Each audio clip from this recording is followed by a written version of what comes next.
আপনারা পাগড়িটা নিল, দোয়া করবেন আল্লাহ তাআলা যেন আরো অনেক কোরআন কারীমের ফুটন্ত ফিল হিসাবে এই প্রতিষ্ঠান থেকে আরো যেন অনেককে আল্লাহ তাআলা হাফেজ হিসেবে কবুল করেন, আমরা পড়ি আমিন। ও তো নিজের মাথায় পাগড়ি পরলো না, ও নূরের টুপি পরলো। এই টুপি কিয়ামতে তার গোটা পরিবারকে আলোকিত করবে। আচ্ছা, তো সৌজন্য তেলাওয়াত আমরা শুনবো। তার আগে পাগড়িটা মাথায়, রুমালটা মাথায় পরাই দিচ্ছি। তো আমি একটু বিদায় নিব আপনাদের কাছ থেকে, আমি অনেক দূরে যাব। আপনাদের জন্য একটু তাবারকের ব্যবস্থা করা হয়েছে। আপনারা যেহেতু দাওয়াতে মেহমান, সুন্নাহ হিসাবে আপনারা এই তাবারকটুকু গ্রহণ করবেন।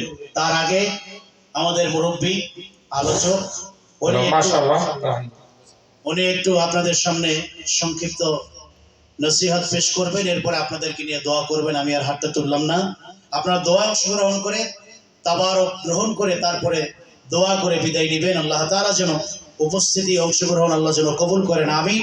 আর একটু তেলাওয়াত আপনারা শুনেন, এরপরে হুজুর কথা বলবেন। মাশাআল্লাহ, খুব সুন্দর, আলহামদুলিল্লাহ। এত সুন্দর একটা জান্নাতের পরিবেশ। তো আমরা খুশি না বেজার? এই যে এখানে একটা বাচ্চার হাতে 30 পারা কোরআনের হাফেজ। আমরা সকলেই জানি কাল হাসরের ময়দানে বাবা মার নূরের তাজ পড়ানো হবে, এটা একটা নমুনা। তা আল্লাহ পাক যেন তার বাবা মার সেই স্থানটা যেন আল্লাহ পাক কবুল আর মঞ্জুর করবেন, আমিন। এখন সৌজন্য অত্তর মাদ্রাসার হাফেজ কিন্তু কোরআন কারীম তেলাওয়াত করবে, আমরা সকলে দিলের কারে শ্রবণ করবো ইনশাআল্লাহ। আসসালামু আলাইকুম ওয়া রাহমাতুল্লাহ। আসসালামু আলাইকুম ওয়া রাহমাতুল্লাহি ওয়া বারাকাতুহু।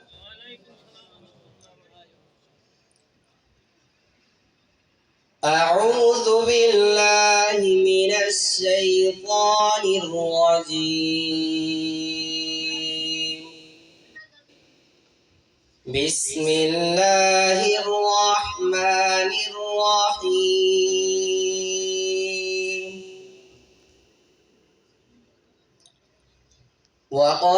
وقطعناهم 12 أسباطا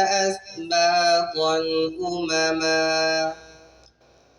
وأوحينا إلى موسى إذ استسقاه قومه أن اضرب بعصاك الحجر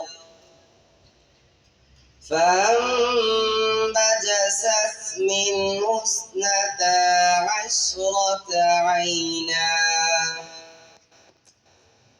قد علم كل أناس مشربهم وظللنا عليهم الغمام وأنزلنا عليهم المن والسلوى كلوا من طيبات ما رزقناكم وما ظلمونا ولكن كانوا أنفسهم يظلمون. صدق الله العظيم.